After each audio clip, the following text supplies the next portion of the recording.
네, 오늘은 레위기 23장 6절부터 8절 말씀을 공부하겠습니다. 여기 보면 이달 15일은 여호와의 무교절이니 7일 동안 너희는 무교병을 먹을 것이요 그 첫날에는 너희가 성회로 모이고 아무 노동도 하지 말지며 너희는 7일 동안 여호와께 화제를 드릴 것이요 제 7일에도 성회로 모이고 아무 노동도 하지 말지니라, 이렇게 말씀하고 있습니다. 우리가 지난 시간부터 이제 절기, 구약에 보게 되면 율법에 절기를 지켜라 해갖고 7개의 절기가 나오는데 그 절기를 좀 공부하기로 했습니다. 그래서 지난 시간에는 유월절을 공부했습니다. 유월절. 오늘 말씀해 보게 되면 이달 15일은 여호와의 무교절이니, 그래서 오늘은 무교절을 공부하겠습니다.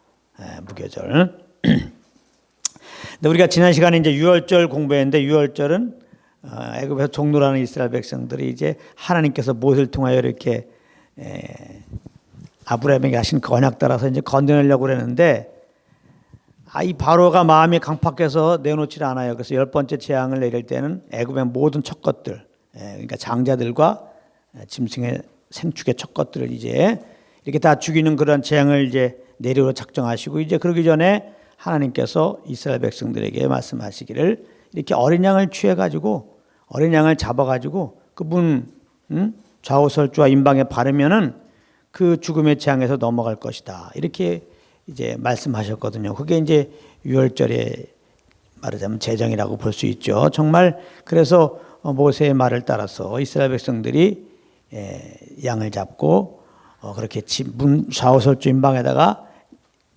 양의 피를 뿌렸더니 정말 애굽에 하나님의 재앙이 내리실 때 그 피가 있으면 넘어갔어요. 그래서 유월은 넘어가다는 의미예요. 재앙이 넘어갔어요. 이스라엘 백성 입장에서는 그 죽음의 재앙에서 건진받은 거, 애굽의 종노래에서 해방된 거는 어린 양의 피 때문인 겁니다. 피. 그래서 그 어린 양의 피로 말미암아 이제 이스라엘 백성들은 정말 새로운 그런 삶이 되는 거죠. 새로운 삶이 되는 겁니다. 근데 이제 이 어린 양의 피로 말미암아 그들이 그 재앙에서 이제 건져진 것을 기억하면서 이제 유월절 지키라고 그랬는데, 그것은 단지 그렇게 유월절을 잘 지키라는 데 의미가 있는 게 아니죠. 그 유월절에 궁극적으로 주신 의미는 유월절 어린 양으로 오셔서 우리가 지금 죄와 사망 아래 있는데, 이 죄와 사망에서 우리를 건지기 위해서 그 유월절 어린 양 되신 그분이 십자가에서 그 피를 흘리셨단 말이에요. 그 피 흘리신 예수님을 이제 말씀하고 있는 거였다고 공부했습니다. 십자가에서 피 흘려 죽으시고 부활하신 예수님을 우리가 믿을 때 우리가 이제 죄 사함 받고 심판을 이르지 않고 영원한 사망에 이르지 않고 우리는 영원한 새 생명 얻고 의롭다함을 얻고 이제 하나님의 자녀로서 이렇게 주님과 영생 복락 누린다 그랬어요. 그래서 이 구약에 있는 모든 이 절기, 특히 7가지 이 절기들은 다 예수님을 말씀하고 있는 겁니다. 예수님을. 그래서 우리는 절기 속에서 이제 예수님을 만나야 되는데, 그렇지 않으면 아무 의미 없어요. 절기 공부하는 게. 그 골로에서 2장에도 보면은 그 절기는 그림자라고 그랬거든. 절기는 그림자다. 그리고 이제 예수 그리스도가 이제 몸이라고 그랬어. 절기의 실체란 말이야. 그러니까 모든 절기는 그리스도를 소개하고 있는 거예요. 그러니까 그리스도가 오신 다음에는 이 절기 지키는 거, 언제 어디서 어떻게 뭐 하라 규례가 나오잖아요. 그걸 열심히 잘 지키는 게 중요한 게 아니야. 결국 이 절기는 예수 그리스도를 말씀하고 있는 거기 때문에 이 절기를 공부하면서 예수 그리스도를 알고 또 예수님이 행하신 일들을 알고, 그러므로 그 예수님을 믿고 그 사는 것이 중요한 거예요. 그 예수님 믿는 믿음으로 사는 것이 이게 절기 지키는 거지. 그 절기를 공부하면서 이게 언제 또 어디서 이런 절기를 지키고 또 어떻게 지켜야 돼, 이거를 잘 알고 그것을 이제 지금 잘 지키려고 성경에서 명한 대로 절기를 잘 지키려고 하는 그런 행위들은 아무 의미가 없어요. 아무 의미가 없어요. 그러면서 이제 이 절기가 7가지인데 제일 처음에 우리가 유월절 공부했는데 그 의미가 있어요. 모든 절기는 유월절을 기준해서 생기는 거거든요. 그러니까 유월절을 지난 시간에 공부할 때 유월절, 어린 양을 잡는 유월절 갖다 그 해의 첫 달로 삼으라고 그랬잖아요. 그러니까 정월로 삼으라는 거예요. 정월로. 유월절이 정월이 되는 겁니다. 정월이. 예? 왜냐하면 그 예수의 피로 이스라엘 백성들이 이제는 그 애굽의 종로에서 새로운 그런 삶이 시작되는 거잖아요. 그래서 아비벌 14일 그게 이제 양을 잡는 그 유월절인데요. 다시 말하면 정월 14일이죠. 정월 14일이 유월절이라고 그러면 오늘 공부할 무교절은 정월 15일부터 7일간이 그게 이제 무교절입니다. 그러니까 유월절을 기준으로 하는 거예요. 유월절 다음 날부터 7일 동안 그게 무교절이에요. 그런가 하면은 정월 14일이 유교절이죠. 정월 15일이 무교절이죠. 그다음에 정월 16일이 초실절이에요. 예. 그 다음에 초실절 이후 50일째 되는 날이 오순절입니다. 예? 오순절이라고도 하고 칠칠절이라고도 하고 맥주절이라고 하고. 그러니까 다 알고 보면 6월절을 기준해서 이렇게 돼 있어요. 예, 그리고 이제 7월로 가니까 7월 1일이 나팔절이고 7월 10일이 속죄일이고 7월 15일이 장막절이고 이제 이렇게 되어 있습니다. 그래서 이 절기는 6월절이 항상 기초가 된다. 예, 그것은 뭐예요? 예수님이 그 피 흘림이 기초가 돼서 우리는 신앙생활에 출발되는 겁니다. 예. 그러니까 피 흘려 죽으시고 부활하신 예수를 믿지 않고서는 주님을 섬기는 게 성립이 안 돼. 예? 뭐 주님을 섬긴다고 주일날 나오고 뭐 이렇게 헌금도 드리고 찬송하고 뭔가 섬기는데 십자가에서 피 흘려 죽으시고 부활한 예수를 믿지 않고 거듭나지 않은 상태에서는 그게 아무 의미가 없어요. 예? 예. 그런 것을 얘기하는 건데요. 그래서 이제 오늘은 우리가 이제 무교절을 공부하겠습니다. 무교절. 레위기 23장 6절에 보면 이달 15일은 여호와의 무교절이니 이달 15일, 아비벌 15일, 정월 15일, 그게 이제 무교절이에요. 무교절은 무교병을 먹는 날에 다시 말하면 무교절은 뭐 하는 날이냐? 무교병을 먹는 날이에요.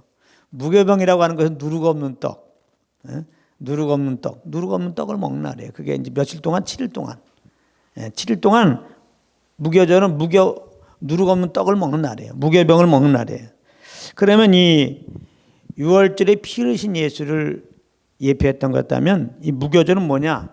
이제 예수님 고난받아 십자가에 피 흘려 죽으신 다음에 4일 만에 부활하였어요. 부활하신 예수 그리스도를 이제 말하는 겁니다. 부활하신 예수 그리스도의 몸을 말하는 거예요. 이 무교절은 6월절은 피 흘리신 예수, 무교절은 부활하신 예수를 말하는 거예요. 이 무교절은 좀 전에 말해서 정월 15일, 아비벌 15일부터 7일 동안 이렇게 지키는 거예요. 그러니까 7월 아비벌 15일부터 20일까지 이렇게 7일 동안 지키는데 6월절 다음 날이 이제 무교절이라고 그랬어요. 이게 굉장한 연관인 관계가 있습니다. 6월절과 무교절은 그 날짜를 통해서도 연관 관계가 있는데 그 유대인들은 하루를 말할 때 하루 마지막이 오후 6시예요. 오후 6시가 하루 마지막이에요. 그리고 오후 6시부터 이제 다음 날에 시작되는 겁니다. 네. 그러니까 6월절 마지막 날이 6월절 마지막 날이 정월 14일이면서 정월 14일 오후 6시죠. 그러니까 정월 14일 오후 6시 이후에 무교절이 시작되는 거예요. 그러니까 유교절 6월절 끝나면서 바로 무교절이 시작되는 거예요. 바로 이어갖고 이게 의미가 있다니까요. 그러니까 6월절이 아비벌 14일인데 그 14일 저녁 6시에 6월절이 끝나고 사실은 실질적으로 보면은 6월절 14일 그 6시 이후부터 무교절이 시작되는 거예요. 여기는 이제 무교절은 정월 15일부터 시작된다 그랬지만 실질적으로는 6월절 날 시작하는 거예요. 6월절 날 오후 6시에 6월절이 끝나고 실질적으로는 6월절 날 14일 오후 6시 이후에 무교절이 시작되는 거예요. 그만큼 이렇게 시간적으로 보면은 굉장히 상관관계가 있어요. 더 이게 기가 막힌 거는 사실은 6월절의 하이라이트는 뭐예요? 어린 양을 잡음으로 끝나는 거 사실은. 6월절 어린 양을 잡는 걸 기념하는 거잖아요. 그 6월절 어린 양을 언제 잡냐면 오후 3시에 잡아요. 14일 날. 아비벌 14일 날, 정원 14일 날 유월절 양을 잡는데 언제 잡냐? 오후 3시였거든요. 근데 놀라웠게 예수님이 오후 3시에 죽으셨거든요. 이게 예언의 일치입니다. 예수님이 오후 3시에 돌아가셨어요. 그러니까 엄밀하게 말하면은 유월절 마치면 오후 3시라고 볼 수 있어요. 예. 그러면은 이제 유월절과 무교절이 겹치게 되는 거. 오후 3시부터 3시에 이제 유월절이 행사가 끝나니까 유월절 14일 날 오후 3시에 유월절 끝나면 그 다음에 계속해서 무교절이 진행된다 그러면 3시간 동안은 유월절과 무교절이 겹쳐요. 제가 왜 이렇게 시간적으로 겹치는 걸 얘기하냐면 그만큼 유월절과 무교절은 상관관계가 있다는 거예요. 뛸래야 뛸 수가 없어요. 왜 그래요? 처음에 말했잖아요. 유월절은 뭘 상징해요? 예수님 우리 죄를 위해 십자가에서 피 흘려 죽으심을 상징해요. 무교절은 부활을 상징해요. 예수님의 죽으심이 있고 부활이 있잖아요. 그 연결되는 거잖아요. 예수님이 우리 죄를 짊어지고 십자가에 피 흘려 죽으시고 4일 만에 부활하셨다. 그 메시지예요. 유월절과 무교절은 예수님 우리 죄를 짊어지고 십자가에 피 흘려 죽으시고 4일 만에 부활하셨다. 이걸 말하는 거예요. 그러니까 오늘 무교절은 뭐예요? 이제 예수님의 그 부활하심을 말하는 거예요. 그래서 우리들은 이제 예수님 믿을 때 예수님의 그 부활의 새 생명으로 새롭게 되었으니까 이제 예수 믿고 구원받은 우리들이 이제 그 새 생명으로 살아라. 그걸 지금 말씀하고 있는 거예요. 무월절이 무교절이 우리에게 이제 주는 교훈은 그러니까 유월절은 십자가에 피 흘려 죽으시고 부활한 예수를 믿어야 구원받는다 이것을 말하는 거라면 무교절은 예수 믿고 구원받은 자들이 예수님의 그 부활의 새 생명으로 새롭게 된 자들이 구원 이후에 어떻게 살아야 되느냐 그걸 말하는 거예요. 그러니까 우리 예수 믿고 이제 구원받은 자들이죠. 예수 믿고 구원받은 자들이야말로 정말 무교절을 잘 공부해야 돼요. 왜냐하면 예수 믿고 구원받은 자들의 삶은 무교절의 삶이거든. 무교절이라고 무교절의 그 날짜에 따라서 무교절의 그 규례에 따라서 이렇게 잘 지키는 게 중요한 게 아니고 무교절의 의미, 하나님이 주신 뜻 따라서 정말 십자가에 죽으시고 부활하신 그 예수를 믿음으로 말미암아 그 부활의 생명으로 새롭게 되었는데 그 생명으로 새롭게 되는 그 새 생명으로 새롭게 사는 그 삶을 살아내는 게 그게 중요한 거예요. 그러니까 믿는 자들의 삶이 무교절의 삶이 돼야 돼요. 그게 중요한 거지. 예수님의 그 새 생명으로 사는 삶, 그런 삶이 안 되면서 무교절 열심히 지키면서 아무 소용 없어. 이거는 십자가에 죽으시고 부활하신 예수 믿지 않고 유월절 열심히 지키는 것과 똑같아. 유월절 율법에 나와 있다고 유월절 그 절기 따라서 그냥 열심히 양 잡아봐. 피 흘리게 하고 물에다가 열심히 발라봐. 뭐 쓴나물 열심히 먹고 해봐요. 그건 아무 소용 없어요. 십자가에 죽으시고 부활한 예수 믿는 거지. 믿으라고 이제 상징적으로 그걸 주신 거지. 그러니까 그걸 통해서 이제 오셔갖고 유월절 어린 양으로서 피 흘려 죽으시고 부활하신 예수님 나의 구주로 믿는 것이 중요하지. 그런가 무교절은 십자가에 죽으시고 부활하신 그 예수께서 예수 믿으면은 예수님과 함께 옛 사람이 죽고 예수님의 그 부활의 생명으로 새롭게 되잖아요. 누군지 그리스도 안에서 새로운 피조물이라. 우리 예수 믿고 새로운 피조물 되었어요. 새로운 피조물이 되었다는 것은 예수님의 이 부활의 생명으로 새롭게 거듭났다는 거예요. 이 속사람으로 살아야 돼요. 그것이 이제 무교절을 지키라고 하신 근본적인 하나님의 의미인 겁니다. 그러니까 예수 믿고 구원받은 다음에 이 새 생명으로 살아야지. 이 새 생명으로 사는 건 뭐라고 그랬어요? 거룩한 영을 쫓는 거라고 그랬죠. 이 거룩한 영을 쫓아 사는 삶은 살지는 않고 그냥 무교절 딱 되면 무교절 따라서 7일 동안 딱 이제 무교병을 준비해서 열심히 먹으면 그게 무교병 지키는 게 그게 잘하는 게 아니에요. 아무 의미가 없어요. 성령 쫓아 사는 게 중요하지. 그 절기 지키는 열심히 그걸 행사하는 건 아무 의미가 없습니다. 그래서 이런 것도 우리가 이제 잘 알아셔야 되겠다. 근데 이제 오늘 말씀 보게 되면은 그 무교절에는 무교병을 먹는데 무교절은 7일 동안 지키는 거라고 했잖아요. 7일 동안 무교병을 먹는 거. 이 7이 참 중요해요. 7. 7일 동안 무교병을 먹는다는 의미가 뭘까? 7일 동안. 이 7일은 완전수잖아요. 완전수. 그러니까 무교병을 7일 동안 먹는다는 것은 우리가 예수 믿고 구원받은 우리들은 이제 그리스도 안에서 완전한 자가 되었다는 거죠. 예수 믿고 구원받은 우리들은 이제 의롭다고 하시잖아요. 그 완전한 자라는 거예요. 그러니까 또 7일 동안 무교병을 먹으라는 얘기는 뭐야? 예수 믿고 완전한 자가 되었으니까, 의로운 자가 되었으니까 의로운 자로 살으라. 완전한 자로 살으라. 마태복음 5장 보게 되면 하나님의 온전한 같이 너희는 온전하게 살아라고 그러잖아요. 산상수훈에. 우리 예수 믿고 우리는 온전한 자가 되었어요. 물론 이제 믿음으로 의롭게 되었다. 그러니까 의롭게 칭함받았다. 우리는 여전히 참 죄덩어리인데 그냥 예수 믿었더니 하나님이 의롭다고 칭해 주셨다. 뭘 이것도 틀린 말은 아니에요.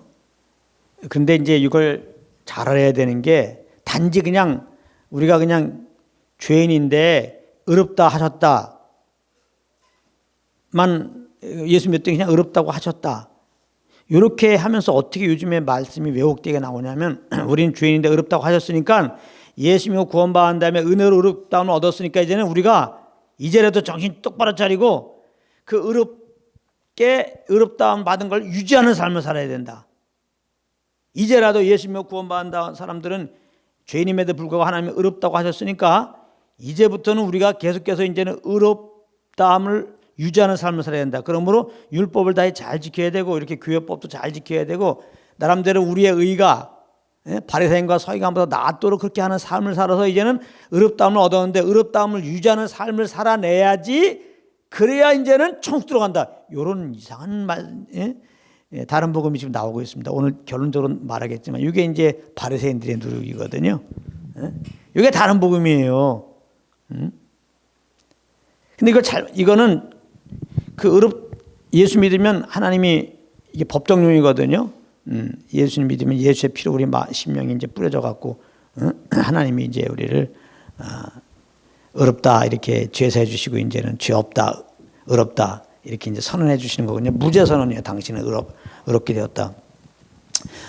근데 사실은 우리가 십자가에 피 흘려 죽으시고 부활하신 예수를 믿으면은 예수 피로가 죄 사함 받고 예수님의 그 의로운 생명을 우리가 받는 거예요. 그래서 그 의로운 생명으로 우리 영이 겁나는 거예요. 그래서 다시 말하면 예수 믿으면 겁난다 그러잖아요. 다시 태어난 거예요. born again. 무얼로? 예수님의 의로운 생명으로. 그 예수 믿는 자들은 그래서 의인 된 거예요. 의인. 예수의 생명은 겁났으니까. 아시겠어요? 그게 이제 요한복음 6장에 나와요. 우리는 의인 된 거예요. 진짜. 그냥 의인은 아닌데 우리의 삶에 그냥 죄가 많이 있고 정말 죄인인데 그냥 하나님이 그냥 예수 믿었다 그냥 의롭다고만 그렇게 인정해 주는 정도가 아니에요. 진짜 예수 믿으면은 예수님의 그 의로운 생명으로 우리가 새로 겁났어요. 그래서 의인이 된 거야, 진짜. 의로우신 하나님의 자녀가 돼버린 거예요. 이거를 알면 어떻게 예수 믿어 잘못하면 지옥 간다 그런 말이 나오냔 말이에요. 예수 믿고 구원받은 다음에도 의롭다움을 우리가 유지해야지 그것 따라서 천국에 들어가고 그렇지 않으면 지옥 갈 수 있다 이런 얘기가 나오냔 말이에요. 모르니까 이거를. 우리가 예수 믿으면은 예수의 생명으로 완전히 본질적으로 이제 새로운 자가 되었어요. 마귀 자녀에서 하나님의 자녀가 되었어요. 그거를 우리가 아셔야 돼요. 우리가 새 사람이 되었다고 새 사람이 되었다. 그래서 이 부활의 생명, 예수님의 의로운 생명으로 겁나 의인이 되어서 예수 믿으면 이 의인으로 살아야 돼요. 의로운 하나님의 자녀가 되었고 의로운 하나님의 자녀답게 살아야 한다고 예수 믿으면은.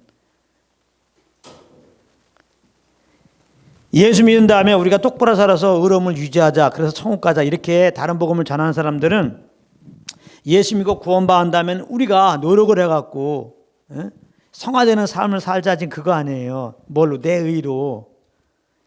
근데 이건 몰라서 하는 말인데 로마서 6장에 보게 되면은 우리가 예수 믿으면은 예수님과 연합되었다고 표현해요. 연합되었다. 그래서 우리가 예수 믿으면 예수님이 십자가에 죽으셨을 때 그 안에서 내 옛사람이 죽은 것이 되는 거예요. 그 예수 믿었다면은 내 죄의 종도라는데 옛사람이 죽었어. 이제 죽은 거야. 이 다른 복음에서 말하는 똑바로 살아야 한다. 이것은 내 옛사람으로 살자는 거거든요. 리모델링식 의 삶. 내일로 한번 열심히 한번 주님이 원하는 대로 한번 살아보자. 율법을 잘 지켜보자 그러는데 그런 게 될 수도 없고요. 그러니까 구제불능인 정말 죄덩어리인 우리들을 그 옛사람을 그리스도와 함께 십자가에 죽이신 거예요. 그래서 우리는 죄에서 벗어난 자예요. 예수 믿으면은 또 율법에서도 벗어난 자고 죄에 대해 죽은 자예요. 우리는요. 율법을 지킬 의무가 없어요. 예수 믿고 구원받은 우리들은 율법과 상관하는 자가 아니에요. 율법을 지켜서 주님을 기뻐해야 되는 자가 아니라 이 말이에요. 율법을 잘 지킨다고 하나님을 섬기는 게 아니에요. 이제 그럼 막 사는 게 아니라 또한 예수 믿는 예수님과 연합돼 갖고 예수님의 그 부활의 그 생명으로 새롭게 된 자이제 우리들은 할렐루야. 그게 그리스도 안에서 우리예요. 그래서 예수님의 구원받은 자들은 막 사는 게 아니라 이 예수님의 그 부활의 생명으로 새롭게 되었으니까 새롭게 된 그 사람으로 사는 거야. 그게 새 피조물로 사는 거예요. 이게 새 사람으로 사는 거예요. 이게 겁난 자로서 사는 거예요. 그런데 예수님의 부활의 생명으로 새롭게 사는 것이 어떻게 사는 거예요? 예수님으로 구원받은 우리들 안에 오신 성령을 쫓는 거라고 그랬어요. 성령님은 그리스도 안에서 이 새 생명으로 살도록 인도해요. 그래서 성령 인도함 따라 사는 것을 구체적으로 어떻게 말해요? 예수 믿기 전에는 우리가 다 아담 안에서 태어난 그 사람, 이 육체의 수욕 따라 살죠. 그게 옛사람의 특징입니다. 육체의 수욕을 따라요. 옛사람은 그건 다 죄입니다. 육체의 수욕을 따라서. 육신은 하나님을 기쁘게 하지 못해요. 하나님의 법에 순복할 마음도 없어요. 순복할 수도 없고. 그래서 구제불능이에요. 예수 믿기 전에는. 죄성을 가지고 태어나서 맨 죄만 범하는 거예요. 근데 우리가 회개하고 예수 믿었잖아요. 구원받았잖아요. 예수님과 내 옛사람 죽었어요. 예수의 생명으로 새롭게 되었어요. 이 새로운 사람으로 사는 거는 성령님의 소욕을 따라 사는 거예요. 내 안에 성령님이 오셔서 하나님의 기쁘신 뜻을 위하여 우리에게 소원함을 주신단 말이에요. 그 소원함 따라 행하게 하세요. 그러니까 우리가 예수 믿고 구원받은 다음에는 율법과 상관하는 게 아니라 내 안에 오신 성령님과 상관하는 거예요. 늘 성령과 교통 속에서 성령님이 어떤 소원함을 주시는가, 어떤 말씀하는가, 무엇 하기를 원하는가를 알고 그 기운 따라서 살아가면 돼요. 그냥. 그래서 늘 말하지만 신앙생활은 종교생활이 되면 안 돼요. 종교는 뭐예요? 신이 있는데 신을 감동시키기 위해서 내 편에서 열심히 살아가는 거예요. 내 의로. 열심히 이렇게 종교적인 활동하는 거예요. 그걸 보고 종교라는 거예요. 신을 감동하기 위해서 우리가 우리 편에서 열심히 무언가 이렇게 행하는 거. 그게 종교예요. 그게. 근데 우리 신앙생활은 종교가 아니에요. 주님을 감동시키기 위해서 우리가 어떤 행위를 할 게 없어요. 이거 잘 하셔야 돼요. 많은 분들이 예수 믿어도 종교적으로 생활한다니까. 주일날 나오는 거, 11조 내는 거, 뭐 찬양하는 거, 뭐 새벽기도 나오는 거, 어떤 이런 행위를 통하여서 하나님을 기쁘게 한다고 생각한다고. 그런 것이 예배라고 생각해요. 아닙니다. 절대 그거 아니에요. 신앙생활은 그게 아니에요. 하나님 하나로 예수 믿었더니 예수의 생명은 겁나서 새 사람이 됐어. 그래서 이 새 사람으로 그냥 사는 게 예배예요. 근데 이 새 사람으로 사는 게 뭐예요? 내 안에 계신 성령 인도함을 따라 사는 게 예배예요. 그 성령 인도함 따라 사는 게 뭐예요? 예수 믿고 겁나 우리들에게는 성령의 소원함이 와요. 내 속에서부터. 그러면 그 소원함 따라 사는 거예요. 우리가 예수 믿기 전에는 육체의 수욕 따라 살잖아요. 예수 믿고 사는 사람들은 다 육신의 소욕 따라 사는 거예요. 아무 생각 없이 살지 않죠. 아무 생각 없이 삽니까? 미친 사람 아니면은 그냥 한겨울에도 그냥 반팔 입고 다니면서 그냥 미친 집들도 흘리고 그 미친 사람 빼놓고는 뭔가 그 육신에 올라오는 소욕이 있단 말이에요. 그 죄의 정욕이라고도 하는데 그 소욕 따라 사는 거예요. 예수 믿기 전에 다. 내가 밥 먹고 싶다. 그런 소원함이 와서 그냥 육신의 소욕 와서 밥 먹는 거예요. 아무 생각 없이 밥 먹습니까? 갑자기? 가만히 있다가 아무 생각 없다가 밥 먹습니까? 아무 생각 없다가 친구한테 전화 걸고 만납니까? 다 그런 육신으로 오는 소원함이 있어요. 오늘 누구 개똥이를 만나고 싶다. 그래서 전화해갖고 만나는 거예요. 예? 아, 내가 이 대학 가고 싶다. 그게 다 예수 믿기 전에 소욕은 다 육신의 소욕이에요. 그건 다 내 영광을 위한 겁니다. 다 주님과 상관없는 거예요. 그건 나를 위한 거예요. 내 영광을 위한 거예요. 나 좋자고 하는 거예요. 이 육신의 소욕은 절대로 하나님의 뜻에 반한 겁니다. 네, 하나님 뜻 따라 살기를 절대로 싫어해요. 그래서 육신의 소욕을 따르는 우리들은 복음을 들었을 때 하나님의 뜻은 뭐예요? 죄인들이 회개하고 예수 믿고 영생 얻는 거지. 이 영생의 복음 증거할 때 그렇게 싫어하는 거예요. 육신의 소욕은 절대로 하나님 따라 살기 싫어해요. 그걸 이제 거절합니다. 그래서 복음을 증거할 때 우리도 옛날 그런 것처럼 사람들이 거부하는 겁니다. 당연히. 근데 우리가 어떻게 예수 믿었어? 그게 이제 하나님의 은혜예요. 어느 날 갑자기 하나님의 복음의 한자가 탁 비춰오면서 내가 죄인인 걸 알게 하시고 나의 죄를 위하여 예수님이 십자가에 죽으시고 부활하신 주님 걸 알게 하시고 그 주님을 이렇게 믿을 마음 주셔서 믿게 하시고 고백하여 구원받은 건 이게 하나님의 은혜입니다. 할렐루야. 그래서 이제 하나님의 은혜로 아무튼 우리가 회개하고 예수 믿어 이제 구원받았어요. 그럼 새 사람이 되었잖아요. 우리가 신앙생활은 뭐예요? 무엇을 하는 게 아니라 그냥 생명이에요. 생명. 이 예수님에게 부활의 생명을 겁난 줄 알아서 이 부활의 생명으로 그냥 사는 거예요. 이제. 그래서 예수 믿기 전에는 옛사람으로 사는 것처럼, 즉 육체의 소욕 따라 그냥 산 것처럼 너무 자연스럽잖아요. 육체의 소욕 따라 사는 게. 마찬가지로 예수 믿고 사는 건 너무 자연스러운 거예요. 주님 섬기는 건 너무 쉬운 거예요. 예수님의 부활의 새 생명으로 새롭게 되는데 그냥 이 새 생명으로 살면 돼. 이거는 성령의 인도함을 따르는 건데, 성령의 인도함은 뭐예요? 내 안에 소원함을 주셔. 소원함. 그 성령께서 주시는 소원함이 있다고. 예수 믿는 자는 예수 믿기 전에는 성령께서 주시는 소원함이 절대 없죠. 그러나 예수 믿은 후에는 성령께서 주시는 소원함이 있어요. 왜? 겁났으니까. 이 세상 가운데 성령님이 지금 거하고 계신단 말이에요. 그러니까 이 성령께서 주시는 이 소원함을 따라 살면 돼요. 그거 따라 사는 게 무교절 지키는 거야, 이제. 무교절 율법에 나온 대로 그 무교절 먹고 뭐 절개 지키는 게 아니라 7일 동안 이 성령의 소원함 따라 사는 게 그게 무교절 지키는 삶이에요. 근데 성령께서 우리에게 주시는 소원함. 그러니까 예수 믿기 전에는 이 소원함이 전혀 없다가 예수 믿은 다음에는 이 성령의 소원함이 있어요. 근데 예수 믿은 다음에는 아직까지 육신이 있기 때문에 성령의 소원함도 있고 육신의 소욕도 그대로 있는 거예요. 그래서 여기서 우리가 조심을 해야 되는 거예요. 법적으로 보면 우리가 옛사람이 죽고 예수님과 함께 예수님의 그 부활의 생명을 새롭게 되었잖아요. 예. 그래서 당연히 우리가 그 새 생명으로 살아야 돼요. 근데 현실을 보게 되면 예수님의 그 새 생명, 예수님과 같은 삶이 안 나타나는 삶 속에서 아직 육신이 있기 때문에 그런 것입니다. 그래서 그 육신의 소욕 따라 우리가 사는 경우가 많이 있기 때문에 이게 예수 믿기 전과 후가 별 차이가 없어. 그러니까 예수 믿는 다음에 의인 되었다, 예수의 새 생명으로 의인 되었다, 거룩한 자가 되었다, 이렇게 해도 이게 감이 잘 안 오는 거예요. 그래서 우리 예수 믿고 구원받은 자에게는 성령의 소욕도 있고 육신의 소욕도 그대로 있어요. 두 가지가 이제 있어요. 그래서 갈라디아서 보게 되면 뭐예요? 성령의 소욕과 육신의 소욕이 자꾸 이렇게 서로 거스린단 말이에요. 서로 대적하는 관계가 있어요. 그러다 보니까 이게 예수 믿기 전보다 예수 믿은 다음에는 사실 좀 살기가 좀 쉽진 않아요. 예수 믿기 전에는 그냥 성령의 소욕이 없으니까 그냥 육체의 소욕 따라 살았으면 돼요. 물론 그건 다 죄입니다. 예. 죄로 살지라도 일단은 살기가 편안해요. 그냥 이 소원함 따라 살으니까. 근데 예수 믿고 구원받은 다음에 우리가 예수의 생명 겁났고 새 사람이 되었어요. 이 새 사람으로 살도록 성령께서 소원함을 준다 이 말이에요. 이 소원함 따라 이제 살려고 그러는데 육신의 소욕이 온단 말이에요. 그렇게 살지 마, 그렇게 살지 마. 괴로워 죽겠는 거야. 그리고 이제 그래서 육신의 소욕을 따라 살까 고 육신의 소욕을 또 막상 살려고 그러면 또 성령의 소욕이 그렇게 하지 마, 그렇게 하지 마 그런단 말이에요.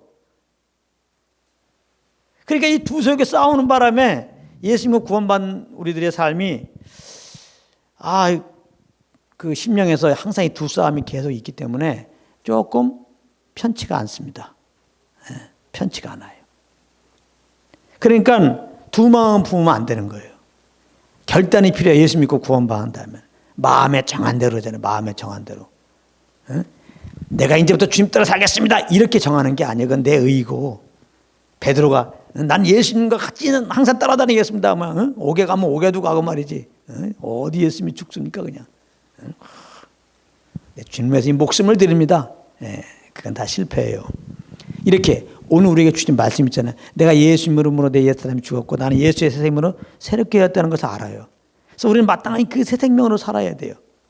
그러므로 나는 마땅히 성령의 인도함을 따라야 돼요. 마땅히 성령의 소욕을 따라야 돼요. 마땅히 나는 옛사람이 죽었기 때문에 육체의 소욕을 따르면 안 돼요. 이걸 성령의 빛으로 알고 성령의 조명으로 알고 이제부터 나는 육체의 소욕을 따르지 않고 영을 쫓아 살겠습니다. 성령의 소욕을 따라 살겠습니다 라고 마음을 정하는 거예요. 하나님의 이 빛 앞에서 마음을 정하는 게 필요해요. 그러면 하나님이 그 정함을 딱 받아주세요. 그래서 우리에게 성령의 소원함을 잘 알 수 있도록 인도하세요. 그래서 성령께서 주시는 그 소원함 따라서 우리가 그냥 살아가면 되는 거예요. 그럼 우리들 가운데 늘 말하지만 그게 성령의 소욕인지 육체의 소욕인지 그걸 좀 알아야 되겠는데, 그러니까 지금 말했잖아요. 내가 죄에 대해 죽고 의에 대해 산자인 것을 알고 의롭게 살아야 되는데 그건 성령을 쫓는 거니까 성령의 소욕 따라 살겠습니다. 마음을 정하는 그 순간에 하나님이 그 정을 받았다는 그 얘기는 이제는 너에게 오는 소원함 따라 살면 그게 내가 주는 소원함 따라 산다는 그런 의미예요. 그러니까 그게 마음을 정한다 하면은 이제 육체의 소욕과 성령의 소욕을 구별할 생각하지 말고 그냥 여러분들 오는 소원함 따라 살면 돼. 자, 그런데 우리가 성령의 소욕이라고 물론 사는데 이게 육체의 소욕을 따를 수가 있을 수 있잖아, 그죠? 그거 걱정하지 말란 말이에요. 왜? 우리가 이렇게 그리스도 안에서 내가 죄에 대해 죽고 의에 대해 살 수밖에 없는 자로 새롭게 되어서 이제 성령을 쫓아 살기로 마음을 정했을 때 하나님이 받으셔서 내가 성령을 의지하고 성령이 주는 소원함 따라 이렇게 살고 있는데 나는 그런 마음으로 했지만 이게 육체의 소욕을 따라서 생각하고 말하는 어떤 일이 있다고 합시다. 그러면 우리 안에 계신 성령님이 나의 그 정함을 받으신 하나님께서 알려주신다고. 내가 주님께 주님의 빛 앞에서 이렇게 새 생명을 살겠다, 성령의 소욕을 따라 살겠다고 마음을 딱 정하면요, 내가 근데 연약해서 성령의 소욕을 못 따르고 육체의 소욕을 딱 따르려면요 바로 알려줍니다. 그 알려주신 것을 알아. 우리가 이게 하나님의 빛을 받고 마음을 정하고 사는 사이의 축복이죠. 어떻게 보면 잘못된 길로 가는 걸 정확하게 알아요. 성령님이 잘못된 길로 가면 근심하시고 잘못된 길을 알려주거든요. 이거를 내 영이 딱 알아요. 딱 알 수 있어요. 내 속에서 딱. 어떤 분들은 그걸 어떻게 알죠? 그거는 주님의 빛을 받고 마음을 정하고 성령의 소욕을 따라서 살아봐요. 근데 잘못된 길로 가면 딱 성령님께서 알려주는 거 알아요. 어떻게 아냐? 우리가 음식을 먹잖아요. 음식을 먹고 음식이 딱 소화가 안 되고 딱 걸리면 어때요? 소화불량이 생기면 어때요? 여러분들 알죠? 그냥 알죠? 소화불량을 어떻게 알아? 그걸 어떻게 설명해? 그런데 소화불량 걸리면 딱 알죠? 그죠? 소화불량 걸린 걸 어떻게 아나? 참 설명하기 어렵죠? 뭐가 답답해, 뭐가 힘들어. 설명하기 어려워. 근데 소화불량 걸린 거 그냥 알죠? 마찬가지예요. 우리가 성령을 쫓아 살다 보면은 우리가 성령을 금시키는 생각과 그런 길로 가면은 그냥 알아. 이거 잘못된 길에서 성령이 알려주는데 그냥 그걸 내 영이 딱 알아요. 이거 잘못된 길이다 이렇게. 그래서 그렇게 잘못된 길로 딱 알게 되면 잠시 있어봐요. 그러면 이건 하나님 뜻이 아닌 것이다. 내가 이제 동의하게 돼요. 그리고 가만히 있으면은 이쪽으로 하지 말고 이쪽으로 와야 되는 게 맞구나. 그리고 그쪽으로 하는 게 하나님 뜻인 걸 알아요. 그러면 성령님 하나님의 뜻을 인도하신 거. 그러니까 성령 인도함 따라 그쪽으로 가면 돼요. 네. 이런 것이지 한 가지 잘하는 게 성령 인도함이라고 요즘에 이 신사도 운동하면서 하는 데서 많이 하기도 하고 막 그런데 예언을 막 가르친다, 예언 은사를 받으라 그러면서 예언하는 법을 가르친다고 해서 뭔가 생각하면서 환상을 갖게 하고 말이지, 떠오르는 환상 따서 말 만들어서 얘기해 주라고 그러고 또 항상 주의 음성 듣는다고 이러고 앉아 있고 말이지. 그래서 또 음성을 또 들었대요 막 이러는데 정말 위험한 겁니다. 성령의 내가 그래서 소원함이라고 그런 거예요. 성령 인도 안 받는 것은 그 소원함을 따르는 것이지 갑자기 구약에 하나님께서 뭐 모세에게 말씀하신 것처럼 아론에게 말씀하신 것처럼 또 사무엘에게 말씀하신 것처럼 개똥아 이 일을 하거라 개똥아 요 사람 만나거라 이렇게 생각하면 안 됩니다. 여러분들 그렇게 음성 듣고 여러분들 주님의 인도함 따라 살려고 그러면요 여러분들 죽을 때까지 주의 음성 못 듣고 결국은 새 생명으로 못 살고 죄만 범하다가 죽어요. 잘 보세요. 그러니까 혹시 주의 음성을 이렇게 들리는 음성을 들었다고 합시다. 그런 사람도 개인적으로 뭐 이렇게 들었다고 하니까 뭐라고 할 수는 없지만은 개인적으로만 가지고 있어요. 그걸 자꾸 간증하지 말고 하나님께서 내가 이렇게 말씀하셔서 이렇게 했다. 그랬더니 하나님 또 거기다가 또 축복해 주셨다 이러니까 이런 음성을 못 듣는 사람은 저렇게 해야 진짜 하나님의 음성 듣고 하나님의 음성을 저렇게 인도해서 결국 축복으로 인도하나 보다. 말씀을 잘 모르는 사람은 그 말 듣고 계속 그 음성 들으려고 그럴 거 아니에요. 또 어떤 사람 이상한 음성 들었다고 합시다. 근데 그 따라 또 복이 안 왔어. 그럼 또 어떻게 돼? 이런 게 있기 때문에 조심해야 돼요. 그런 간증은. 더군다나 천국 갔다 왔다고 하는 간증. 아니 본인이 뭐 천국 갔다 왔다는데 뭐라고 그럴 거야. 그거 자체는 뭐라고 할 수 없겠죠. 아니 뭐 신비한 경험했으니까 막 얘기할 거 아니에요. 혼자만 가만히 갖고 있으라고. 혼자만. 응? 그 천국 갔다 온 얘기하면 사람들이 응? 그 천국 간 그것만 생각할 거 아니야 이제는. 예수님 생각하는 게 아니라. 응?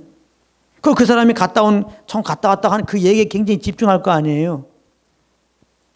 근데 제가 천국 갔다 온 사람 얘기 들었는데 몇 가지 간증을 이렇게 들어보면요. 정확하게 성경에 일치되고 정말 성경은 결국 예수 그리스도에 대한 거 복음을 증거한 건데 천국 갔다 왔다 그러면서 정확하게 복음을 증거한 사람 난 보지를 못했어. 난 정말 성경에서 말한 대로 은혜의 복음을 천국 갔다 왔다고 해서 증거한 사람 한 명도 못 봤어. 오히려 은혜의 복음을 이 땅에서 잘 증거했던 어떤 우리나라의 아주 우리나라 대형교회 어떤 목사님 있어요. 굉장히 참 유명한 목사님인데 신학 박사이기도 하고요. 이분은 정말 복음주의 신학자였는데 천국을 갔다 왔다고 하면서 간증을 들어보니까 다른 복음을 전하고 계셔. 다른 복음을. 그 중에 하나가 예수님을 부인했던 테레사 소녀 슈바이처가 박사가 천국 갔더니 거기 있대. 그 사람도 예수를 부인한 사람들이에요. 응? 왜냐하면 모든 종교에도 구원이 있다고 했으니까. 종교다원주의자들이에요. 근데 그 자리에 천국 갔더니 있다는 거야. 그러니까 뭔가 봤으니까 얘기를 해. 그러니까 내가 뭐라고 하면 못하겠어. 근데 성경적으로 보면 그건 지금 잘못된 마귀가 어떻게 만들어놓은 공간에 갖고 뭔가 지금 보고 오신 거지. 거의 다 이래요. 에?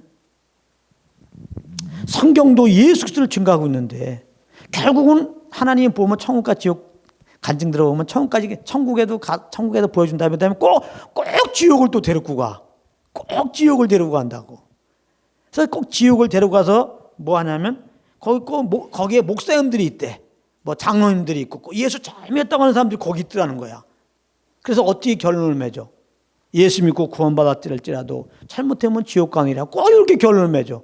이게 다른 복음이에요. 이게 다른 복음이라고. 우리가 오직 예수님의 그 피로 말미암아 죄사 안 받고 영원히 의롭다함이 유지되고 영원히 천국 간다고 그래야지. 예수님의 그 십자가 희생이 그게 정말 높이는 것이지. 우리가 예수의 피로 죄사 안 받고 구원받아도 얼마나 잘못하면 지옥 간다 그러면 그 예수의 피가 무슨 의미가 있어요 우리들에게. 그 십자가가 무슨 의미가 있냐고. 우리 행위는 천국 가고 지옥 가는 거니까. 그 복음이 아닌 거예요 여러분들. 우리가 구원이 잊어버릴 수 있다. 예? 구원이 취될 수 있다. 이건 복음이 아니에요. 예수 믿으면 영원한 구원이라는 게 복음이에요. 그래서 로마서 8장 보세요. 로마서 8장 보면 하나님이 우리를 의롭다고 하셨는데 누가 너를 정죄하려고 그러잖아요. 그리고 이제는 우리는 그리스도 예수 안에는 하나님의 사랑 안에 있는데 이걸 아무도 끊을 수 없다고 얘기했잖아요. 로마서 8장 맨 마지막 절에. 그리고 요한복음 10장 38절에 내가 너에게 영생을 주노니 아무도 빼앗을 수가 없다고 했잖아요. 이 말은 뭐냐면 예수 믿고 영원한 생명을 거듭나는데 이 하나님의 자녀는 영원한 자녀지. 아니 하나님이 영원하신 분인데 영원한 하나님의 생명으로 영원한 하나님의 자녀가 되는데 영원히 사는 거지. 영원한 하나님의 자녀가 갖고 영원한 하나님 나라 가는 거지. 그러니까 이 천국과 지옥 간증은 99.9%가 거짓말이라니까요. 아니 있긴 있어요. 사도 바울도 갔다 왔으니까. 난 없다고 보지는 않아요. 천국 갔다 올 수도 있어요. 그 영이. 근데 천국 갔다 온 사도 바울은 너무나 그 귀한 말이었고, 내가 이걸 얘기하면 그래 사람들이 말씀보다 내 말에 집중하고 나를 높일 것 같아서 말을 안 했다고 그랬어요. 오히려 몸에 가시를 받았어. 교만해질까 봐. 천국 데려가 천국을 보여준 하나님께서 바울은 교만할까 봐 이제 그때부터 몸에 가시를 주셨다는 거예요. 그래서 주님께 엎드리지 않을 수밖에 없도록. 이렇게 했는데 요즘엔 천국 갔다 온 사람들은 천국 갔다 온 다음에 그 자랑하기 바빠. 예수 그리스도를 자랑하는 게 아니라 복음을 전하는 게 포커스가 아니라 그냥 갔다 온 얘기들. 근데 그게 복음과 달라. 그건 잘못된 거지. 그 책을 막 내고. 응? 이건 사도가 성경에서 천국 갔다가 온. 응?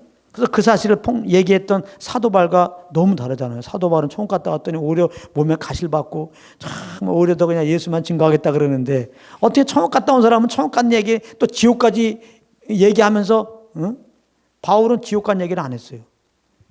그런까지 얘기하면 또 다른 복음을 결론을 맺냐고. 이런 건 위험한 거예요. 뭐 환상이라든가 들리는 음성은 굉장히 위험한 겁니다. 여러분들 그것 따라서 신앙생활하면은 성령 인도하면 그렇게 인도하지 않아요. 좀 전에 말했어요. 성령 인도안 받는 게 어려운 게 아니에요. 죄인으로 태어나서 죄 짓고 사는 게 얼마나 쉬워. 육신의 소욕 따라 사는 게 얼마나 쉬워. 마찬가지예요. 예수님을 구원받은 다음에 이제 born 됐어요. 예수의 생명으로 새롭게 됐어요. 새 사람 사는 거, 이게 예배예요. 새 사람으로 그냥 사는 거. 이 생명으로 사는 게 이게 예배라고. 주님 섬기는 거는 생명이에요. 생명. 이 생명으로 사는 거 너무 쉬운 거예요. 새 생명으로 사는 거. 성령의 소욕 따라 살면 돼요. 그 성령의 소욕 따라 사는 거가 뭐예요? 이렇게 빛을 받아요. 내가 예수님과 함께 죄에 대해 죽고 의에 대해 살았다. 난 새 사람이 되었다. 이걸 비침으로 먼저 알아야 돼요. 이 비침이 없으면 안 돼요. 이 비침이 왔다면 그 비침 앞에 우리는 헌신해야 될 거 아니에요. 아멘 했다면 이렇게 나가야죠. 난 죄에 대해 의에 대해 산 자니까 의에 대해만 살기 원합니다. 이 새 생명으로 살기 원합니다. 아버지께 고백하란 말이에요. 그러면 나는 성령의 소원함 따라 살겠습니다. 그 인도함만 따르겠습니다. 마음에 정하시라고. 그러면 하나님이 그걸 받으시고, 받으셨다는 얘기는 그동안에 소원함을 안 주시다가 소원함을 주는 게 아니라 소원함을 우리에게 주신 걸 우리가 잘 알 수가 있어요. 여러분들 그 고백한 다음에는 그냥 여러분들 속에 오는 소원함 따라 사세요. 그냥. 할렐루야.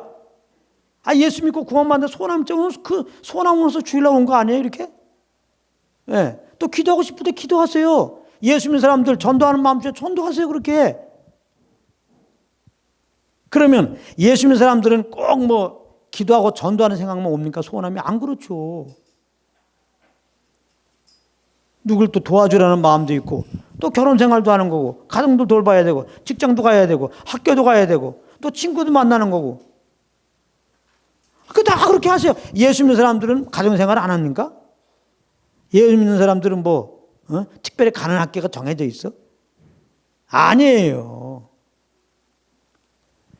성령의 그냥 소원함을 따라서 그렇게 사서 다 우리에게 있는 모든 삶의 현장이 다 그 예배터야. 예배드리는 장소라고. 예배는 신령과 진정으로 드리라고 그랬어요. 성령께 주신 소원함을 따라서 그게 진리 따라 사는 거예요. 성령님이 진리로 인도하시잖아요. 그러니까 성령께 주신 소원함 따라 살면 그게 예배야. 그게 신앙생활이고. 그러니까 지금까지 우리가 많은 경우 은혜 받았다. 그러면 신학교 가는 게 최고 성도야. 하여튼 새벽기도 빠지지 않으면 최고 성도야. 이거 내려놔야 돼요. 잘못된 겁니다. 더군다나 1년에 성경 통독을 했다. 성경을 다 썼다. 대단한 신자라고 생각해. 잘못된 겁니다. 유년주일 학교 때 암송 많이 하기 다 잘못된 거예요. 이게 죄는 아니지만 이런 것들이 신앙의 척도로 삼으면 큰일 납니다. 이거는 예수 안 믿어도 그렇게 할 수 있어요. 종교적으로. 예수 안 믿어도 주일날 할 수 있고, 예수 안 믿어도 11조 잘할 수 있고, 예수 안 믿어도. 그 뭐야 예수 없이 하는 거.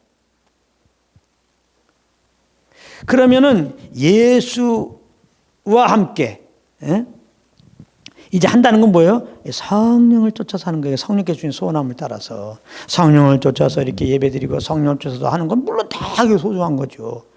근데 그 성령의 소원함은 우리가 기존에 알고 있던 이게 주일날만 나오게 하고 그럼 다른 날은 어떻게 살아? 너무 주일 성수를 강조하니까 다른 날이 엉망진창이 되는 거 아니에요? 주일 성수 자체가 진리가 아니에요. 그러니까 다른 날은 우습게 살아도 주일만 지킨다 이렇게 돼버리잖아요. 이게 율법주의 맹점이거든요.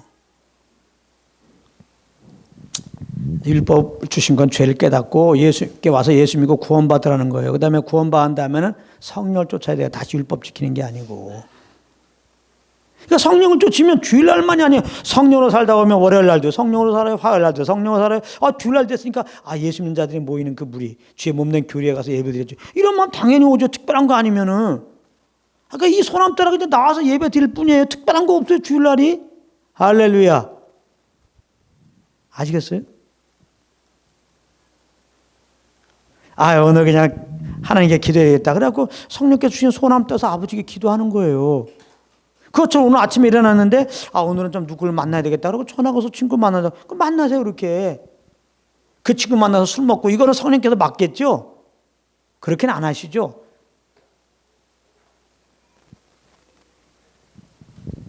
그러니까 모든 일상을 똑같이 살아야 뭐 유별난 게 없어요. 그러니까 우리는 예수 믿고 구원만 다음에 신앙생활이 뭐 구별되는 어떤 행동 양식이라고 생각해요. 물론 결과적으로는 구별된 삶을 사는데 그것이 우리가 정해놓은 어떤 규례에 따라 사는 그런 모습이 아니라는 거예요. 뭐 신학교 가고 말이지 새벽기도 꼭 참석해야 되고 이런 게 아니에요. 그걸 잘하면은 신앙생활이 굉장히 있는 거고 뭐 선교사 그러면 뭐 거의 성인 수준으로 생각하죠. 그렇지 않습니다. 지금도 선교사로 나가고 타락한 생활 하는 사람 얼마나 많은지 몰라요. 그런 게 아닙니다. 그런 게. 그래서 무조건 뭐 신학교 나오고 선교하겠다고 안수해서 보낼 게 아니에요. 다 성령 인도함 따라야 돼요. 그가 정말 성령 인도함 따르니까 이런 게 중요한 거지. 그런 게 아니라 그냥 성령을 쫓아서 성령을 쫓아서 모든 삶 속에서 성령께서 주신 소원함을 따라서 그렇게 하는 거예요. 그러면 그것이 다 예배고 모든 범사에서 항상 주님의 은혜 기억하게 되니까 감사하고 기뻐하고 그리고 예배를 드리는 삶이 되는 거예요. 할렐루야. 너무 너무 정답입니까? 맞긴 맞지. 정기적으로 생활하는 사람은 이 말씀 들으면 벙쪄.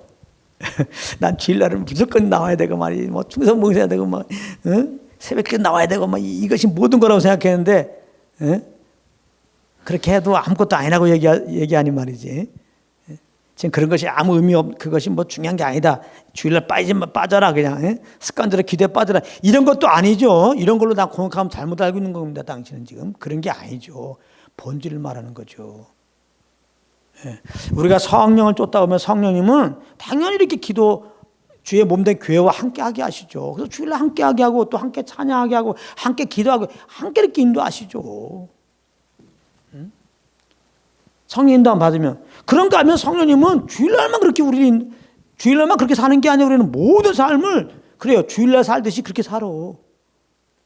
종교적인 사람들 보면 주일날에는 그래도 50사님, 20사님하고 막 승질나도 뭐 참고 좀 그러잖아요. 조금 절제하고 내 의로 그러니까 그 틀린 거 내 의로 하니까 성령으로 아니하면 주일날 나와서 예배드리는 거 다 종교야. 그건 받질 않아요.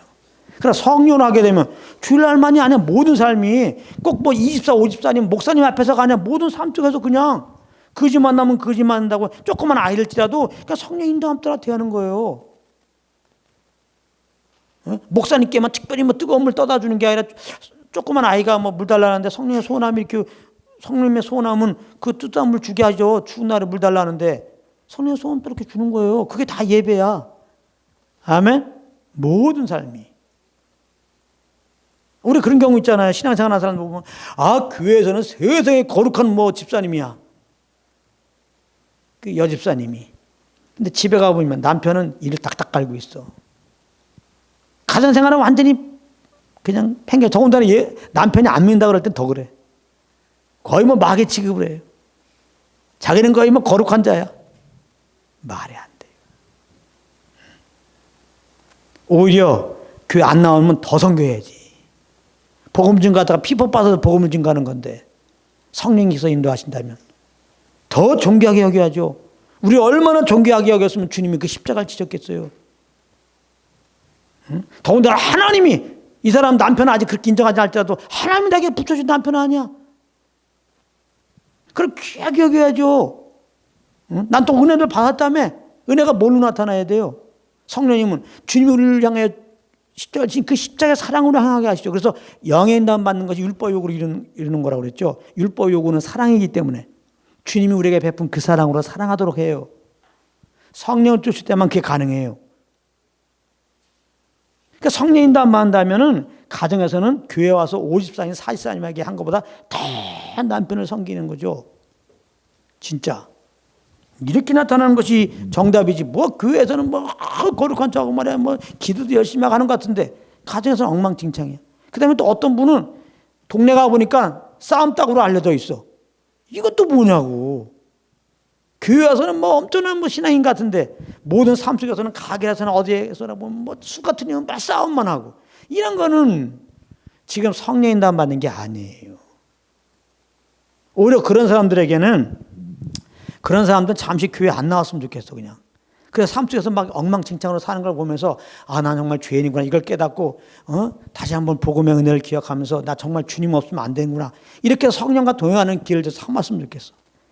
이게 이 복음을 모르고 성령과 동행하는 걸 모르고 자기 의로 이렇게 신앙생활을 해갖고 뭐 직분받고 또 교회에서 칭찬받으면 이게 참 문제가 돼요 사실은요. 이런 게 진짜 문제가 돼요. 네. 아시겠어요? 그러니까 성령의 소원함 이게 제일 중요한 거예요. 내 마음속에 배에서부터 생수가 넘쳐난다고 해서 이 배 속에서 평강 가운데 인도하세요.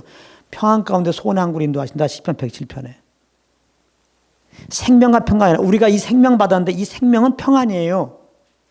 우리가 예수의 생명을 받고 거듭났는데 이 생명이 평강의 생명이라. 그래서 예수님이 죽으시고 부활한 다음에 제 아들에게 뭘 말씀하세요? 제일 먼저 하신 말이 평강하라.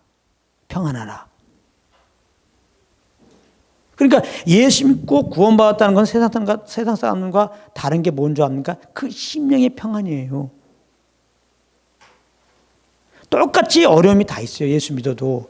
근데 예수 믿기 전에는 그러자도 평안이 없는 중에 더 평안이 없게 되죠. 근데 예수 믿으면 예수 믿고 내 안에 성령과 동행한다면 내 심령의 평안함은 그대로 경험돼요. 이미 있는 평안함이 유지돼요.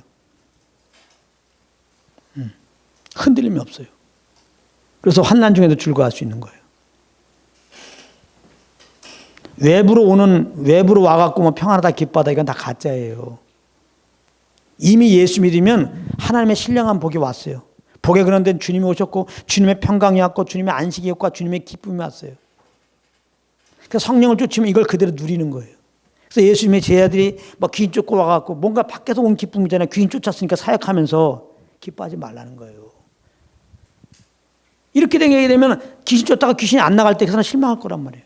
제가 성도들이 100명 왔어. 내가 좋아하면은 성도들이 몇 명 나갔어. 나는 낭망하게 돼 있어요.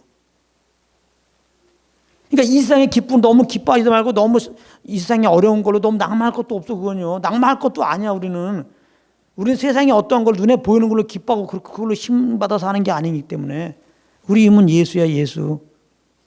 할렐루야. 예수 믿고 예수님 내 안에 계셔요. 이 주님 나의 기쁨이야. 이 주님이 주시는 그 기쁨, 이 주님이 주시는 평강으로 살면 돼요. 그럼 이 땅에서 낙심되고 정말 평안할 수 없는 그런 상황 속도 우리는 아무 문제 없는 거죠. 나는 주님의 그 기쁨으로 사니까. 그래서 사방의 요격싸움을 당해도 당하지 않는다고 말하는 거예요. 물질적으로 외적으로는 진짜 거지야. 그러나 난 거지가 아니고 나는 부유한 자다. 난 물질의 어떤 따라서 부유하다 생각하지 않기 때문에. 난 부유한 주님으로 살기 때문에. 아무 문제 없는 거예요. 이렇게 예수의 생명을 사는 것은 성령을 쫓아 사는 것이고 예수 이 땅에서 주님이 사신 것처럼 사는 거예요. 그래서 우리가 성령을 쫓으면 예수님도 이 땅에 와서 우리 믿는 자들의 보이잖아요. 그 생명으로 사셨잖아요. 성령을 쫓는 게. 예수님도 이 땅 오셔서 예수님이 길이요 진리요 생명이지만 하나님의 생명을 이제 육신의 몸을 입고 오신 하나님의 아들이지만은 성령 인도함 받지 못하면 그분은 죄를 범할 수밖에 없어요. 근데 예수님은 육신 입어서 죄 유혹이 있지만 죄를 범치 않아서 어떻게? 영을 쫓았잖아요. 예수님은 영을 쫓아 사신 분이에요. 성령이 이끌려, 성령이 이끌려, 성경에 있잖아요. 성령이 이끌려. 공생이 시작하기 전에 성령이 이끌려. 그렇게 사신 거예요, 예수님이. 우리에게 예수 믿고 구원받은 다음에 성령이 이끌려. 그렇게 살라는 말로 그게 쓴 거예요. 성령이 이끌려란 말이에요, 이제는 우리가. 그래서 우리가 성령이 이끌리면 그게 성화예요, 그래. 그게 성령의 열매예요. 그게 주님이 기뻐하는 삶이에요. 그게 예수님의 사신과 같은 삶이에요. 그게 예수님 본받는 삶이라고 성령을 쫓는 게. 그러나 우리가 성령을 쫓지 않으면 육신으로 사는 거예요. 그러면 예수 믿기 전과 똑같은 삶의 모습이 나타나요. 그래서 여러분들 늘 그 두 가지가 여러분들 삶 가운데 교체되어 나타나지 않습니까? 예수 믿기 전과 똑같은 모습으로 나타나다가 또 어떨 때는 이거 뭐 진짜 내가 경험하지 못한 내가 봐도 참 신기하게 이렇게 내가 영혼들을 용서하고 이해하면서 이 어려운 가운데서 감사 막 내가 어려움을 막 이겨내. 이건 내가 아닌데 옛날 같으면 나 걱정하는데 이거 여러분들 지금 성령의 인도함을 받고 있는 거예요. 이 두 가지가 또 교체하게 된다고. 그러니까 우리는 성령의 소원함을 따르는 걸 택해야죠. 그래서 성령의 소원함을 따르면 진짜 자유예요. 그러니까 성령의 열매 갈라디아 5장에 보면은 사랑, 희락, 화평, 오래 참, 자비하는 충성으로 절제 그러면서 이와 같은 걸 금지할 법이 없다고 했잖아요. 성령의 인도함 받는 삶을 금지할 게 없어요. 한마디로 자유한 겁니다. 자유합니다. 주행 있는 거 자유함이 있느니라. 성령을 쫓는 사는 게 얼마나 자유해요. 율법 따라 사는 것은 자유하지 않죠. 성령을 쫓는 건 정말 자유예요. 응? 맡길 게 없어요. 성령님과 함께. 네. 그래서 내 안에 성령님을 딱 의지하고 그 주시는 소원함을 따라 사세요. 종교적으로 매이지 마시고 성령님께서 인도하신 대로 그러면 돼요. 그런데 만약에 성령님께서 기뻐하지 않는 거 있으면 알려줘요. 밥 먹고 걸리면 그냥 알듯이 성령 인도하면 아니면 딱 알려줘요. 그거 무시하지 마세요. 성령 근심시키지 말라고. 가만히 있으면 왜 잘못된지 알아요. 어디로 가야 되는 게 하나님 뜻인지 알려고. 그럼 그쪽으로 가세요. 그리고 내가 성령을 어기고 잘못할 수 있어요. 성령이 알려줘요. 그거 자백하세요. 자백하라고. 교제가 돼야 되니까 하나님과 자백하세요. 그럼 또 주님이 깨끗하게 하신 걸 믿으세요. 믿음을 가지고 다시 성령을 쫓아 행하세요. 그러면 되는 거예요. 자꾸 하다 보면 실수를 하고 실수를 통해서 또 회개하고 주님께 나갈 때마다 용서하신 주님의 사랑을 알게 되면 그 사랑 때문에 우리는 점점 이렇게 육신의 소욕 쫓지 않고 성령을 쫓는 것을 더 잘할 수 있는 거예요. 네, 그래서 이 부분을 여러분들이 잘 아셔야 돼요. 그래서 이 무교절은 다른 게 없어요. 첫 번째는 무교병 먹는 건데 무교병은 뭘 상징하는 거예요? 예수님 죽으시고 부활하신 예수 상징하는 거예요. 그래서 무교절 지키는 것은 그 예수님 믿었더니 우리 옛사람이 예수님과 함께 죽었고 예수님의 그 부활의 생명 새 생명으로 새롭게 되었다. 그래서 이 생명으로 살아가는 거예요. 성령을 쫓는 거다. 성령을 쫓는 게 무교절을 지키는 거예요. 그래서 이거를 이제 총체적으로 고린도전서에 말씀하고 있는 게 있습니다. 고린도전서 5장 8절에 보면은 우리 한번 같이 고린도전서를 볼까요? 고린도전서 5장. 고린도전서 5장 한번 같이 읽겠습니다. 7절 8절 시작. 너희는 누룩 없는 자인데 새 덩어리가 되기 위하여 묵은 누룩을 내어버리라. 유월절 양 곧 그리스도께서 희생이 되셨느니라. 이러므로 우리가 명절을 지키되 묵은 누룩도 말고 괴악하고 악독한 누룩도 말고 오직 순전함과 진실의 누룩 없는 떡으로 하자. 여기 봐요. 유월절 양 곧 그리스도께서 희생이 되셨다 그랬고 이러므로 우리가 명절을 지키되 묵은 누룩도 말고 괴악한 누룩도 말고 오직 순전함과 진실의 누룩 없는 떡으로 하자. 명절 지키는 게 뭐예요? 오직 순전함과 진실하면 누룩 없는 떡으로 하는 거예요. 명절 지키는 게. 그 누룩 없는 떡이 뭐예요? 그리스도. 그리스도와 함께 사는 거예요. 그리스도가 성령으로 했죠. 성령을 쫓는 게 명절 지키는 거예요. 아멘. 7절 읽겠습니다. 시작. 너희는 누룩 없는 자인데 새 덩어리가 되기 위하여 묵은 묵을 내려버리라. 우리의 유월절 양고 그리스도께서 희생이 되셨느니라. 이건 뭐냐? 누룩 없는 자. 우리 예수 믿고 누룩은 죄를 상징하거든요. 죄 없는 거룩한 주님의 새 생명으로 의인이 되었어요. 의로운 자가 되었어요. 그러니까 새 덩어리가 되기 위해서는 뭐냐면, 이건 뭐냐면 예수 믿고 구원받고 의로운 자가 되었으니까 의롭게 살아라 이 말이에요. 의롭게 살려면 전제해야 되는 게 뭐냐? 묵은 누룩을 내려버려. 이건 뭐냐면 예수 믿기 전에 옛사람으로 살 때 습관들이 있잖아요. 우리가 이 새 생명으로 살려고 그러면 이 새 생명으로 사는 걸 막는 게 뭐예요? 옛 습관이란 말이야. 옛 습관. 옛 죄의 습관. 그거를 내어버리라는 거예요. 근데 내가 예수 믿고 누룩 없는 자, 의로운 생명으로 새롭게 된 자를 모르고 이 묵은 누룩을 내어버리려고 하는 거, 이게 종교예요. 자, 그럼 우리는 주님의 은혜로 나는 예수 믿고 새 생명으로 새롭게 됐다. 누룩 없는 자가 되었다. 그러므로 새 덩어리가 되었다. 새 덩어리로 살려고 한다면 성령을 쫓는 것인데, 성령을 쫓으려면 꼭 반대되는 게 내 죄의 습관이에요. 그래서 히브리서 12장 1절에 보면 무거운 짐과 얽매이 심지를 내어버리라는 거예요. 어떻게 내어버려요? 이런 죄의 습관에 매여있는 난 죽었다는 것을 알므로 벗어버릴 수 있는 거예요. 난 죄에 되어 죽었다. 이렇게 죄 짓는 난 죽었단 말이에요. 난 그러고 이제는 죄를 짓지 않는 의로운 주님의 생명을 새롭게 되었다. 이걸 믿는다면 그 의로운 길로 인도하시는, 의로운 생명을 인도하시는 성령을 쫓는 거예요. 그게 이제 새 덩어리가 되기 위해 묵은 누룩을 내어버리라는 그런 의미입니다. 아시겠어요? 근데 예수님이 또 성경에 이런 말씀을 하셔요. 누룩에 대해서. 마태복음 16장에 보면, 마태복음 16장 11절 12절 한번 같이 읽겠습니다. 시작. 어찌 내 말한 것이 떡에 관함이 아닌 줄을 깨닫지 못하는. 마태복음 16장 11절 12절. 오직 바리새인과 사두개인들의 누룩을 주의하라 하시니 그제야 제자들이 떡의 누룩이 아니요 바리새인과 사두개인들의 교훈을 삼가라고 말씀하신 줄을 깨닫는. 여기 바리새인과 사두개인들의 누룩이 뭐예요? 당연히 이들은 율법주의자들이죠.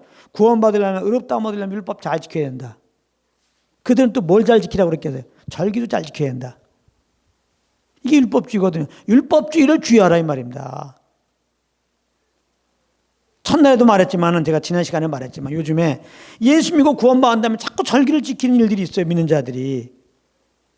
그런 절기를 맞이해서 이 복음을 전하면서 그 예수 그리스도의 십자가 은혜를 알고 그 주님과 다 동행하는 쪽으로 가자, 이렇게 결론을 맺으면 모르겠는데, 예수 믿고 구원받은 사람들이 절기를 꼬박꼬박 지키면서 그냥 절기 규례를 지키면서 그런 행사하기에 급급해. 그 의미가 뭐겠어요? 이렇게 절기도 지키고 율법 행위를 잘 지켜야 의롭다함이 유대하고 천국 가는 거 확실하다. 혹은 이렇게 천국 간다. 이런 생각에 배후에 있는 거 아니겠습니까? 조심해야 돼요. 그러므로. 그러니까 다른 복음을 조심하라 이 말입니다. 이 갈라디아에서 들어온 다른 교사들과 같은, 갈라디아 교회들에게 들어왔던 다른 교사들과 이제 같은 의미로 우리가 생각해 본다면, 예수 믿고 구원받은 다음에도 율법을 잘 지키고 이런 절기를 잘 지켜야 천국 간다. 할례도 행해야 천국 간다. 이런 누룩 이런 교훈들 조심하라 이 말입니다. 절기는 복음을 얘기하는, 순복음을 말하는 거야. 오직 십자가에 죽으시고 부활한 예수를 믿으면 구원받고 그 구원에 합당한 삶은 오직 성령을 쫓아 살아야 된다. 이거예요. 그러니까 구원받을 때도 우리가 할 게 없고, 주님을 기쁘게 해드리기 위해서도 우리가 할 게 없어요. 이미 우리는 예수 믿음으로 우리는 이제 의롭다 맞고 천국 가게 된 거고요. 이제 구원을 받게 사는 거, 정말 하나님의 기쁨에 되어 사는 거, 그것은 그냥 그렇게 인도하시는 성령만 쫓으면 되는 거예요. 할렐루야. 이거 외에 다른 걸 전하면 다 다른 복음에 그 누룩 주의하라는 거예요. 바리새인들, 서기관들 누룩. 지금 바리새인들, 서기관 누룩이 교회 가운데 있어야 다른 복음이. 믿음으로만 구원받는 게 아니라 그 위에 선한 행위가 있어야 된다. 율법을 지켜야 한다. 요즘에 백투 예루살렘 그래갖고 막 율법 절기를 막 중요시 여기면서 그 절기 행사하는 거 조심해야 돼요. 다른 누룩입니다. 다른 누룩이 아니라 그 누룩, 바리새인들 누룩이에요. 조심해야 한다. 다른 복음이니까. 우리가 구원받는데 오직 예수의 십자가만 좋게요. 우리가 하나님을 기쁘게 해드리는데 오직 하나님의 성령의 인도함을 받으면 돼요. 다른 거 없어요. 늘 말하지만 구원받기 위해서 할 게 없어요. 하나님을 기쁘게 해서 우리가 할 게 없어요. 구원을 다 이루신 십자가에서 피 흘려 죽으시고 부활한 예수를 믿으면 구원받고, 그 구원받은 자로서 의롭게 된 자로서 이제 그렇게 살게 하시는, 그 의롭은 자로 사는 것이 바로 어떻게 보면 율법 계명의 주신 하나님의 그 정신에 맞게 사는 거예요. 산상수훈 혹은 성경 창세부터 계속까지 하나님 우리에게 살라고 하는 그 말씀 요구 따라 사는 거예요. 그래서 율법 계명 산상수훈 다 우리 믿는 사람들의 지침서예요. 지침서. 우리가 삶 속에 그렇게 나타나야 되는 거예요. 말씀 따라. 근데 그게 우리가 안 돼요. 그래서 우리는 죄인이라 예수 믿어서 구원받은 거. 구원받은 다음에도 성령을 쫓으면은 결국은 성령님은 이 말씀에 믿는 자들에게 요구한 그런 삶으로 인도하신단 말이에요. 이걸 잘 하셔야 돼요. 그래서 성령 인도 안 받는 것과 내가 이 말씀을 지켜드려야지 안 됩니다. 이건 다른 누룩이란 말이에요. 이거는 바리새인의 누룩이란 말이에요. 아시겠어요? 이걸 잘 하시고 예수 믿고 구원받은 거 감사하시고 유월절 통해서 무교를 통해서 이제 난 예수의 부활의 생명 새롭게 되었구나. 이 부활의 생명으로 살아야 됐구나. 그렇게 성령이 인도하신 걸 알고 다 성령과 교통 가운데 그 소원함 따르시기를 예수 이름으로 축복합니다.